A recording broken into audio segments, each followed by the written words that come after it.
Hello everyone, my name is Guillermo and today I'll be presenting Mode 6 that is about firms and their production decisions.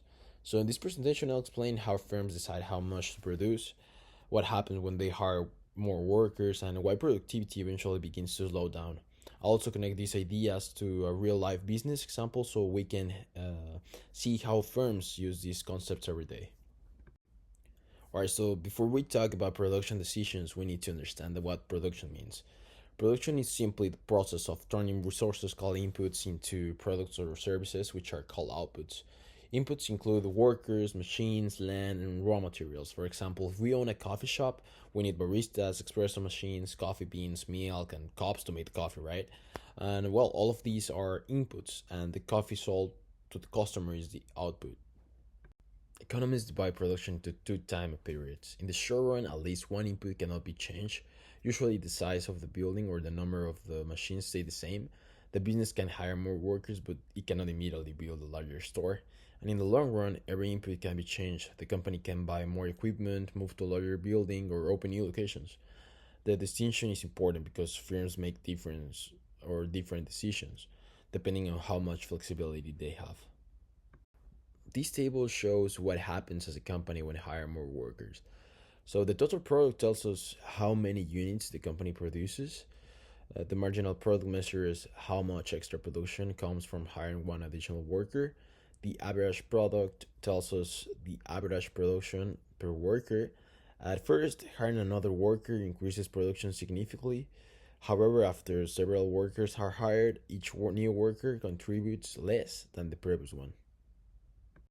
One of the most important ideas in economics is the law of diminishing marginal returns. Imagine a small coffee shop with only one espresso machine. Hiring the first worker increases production a lot. Hiring a second worker also helps because they can prepare orders while the first makes coffee, right?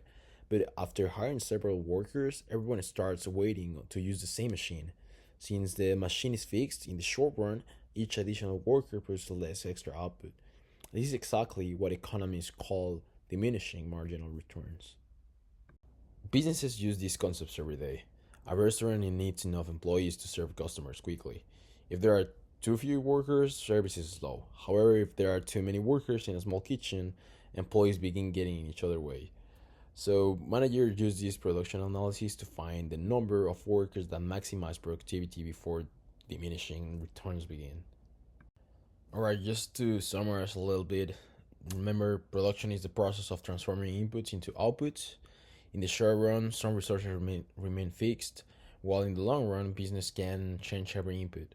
We also learned that marginal product measures the additional output from hiring one more worker. Finally, we saw that as more workers are added to a fixed workplace, each additional worker eventually contributes less output because of the law of diminishing marginal returns. So, well, thank you for watching my presentation. I hope you this helped to understand how firms make production decisions and why the law of diminishing marginal returns is such an important concept in economics. And well, that was pretty much it. I'm Guillermo again, so if you have any questions, don't hesitate to ask me.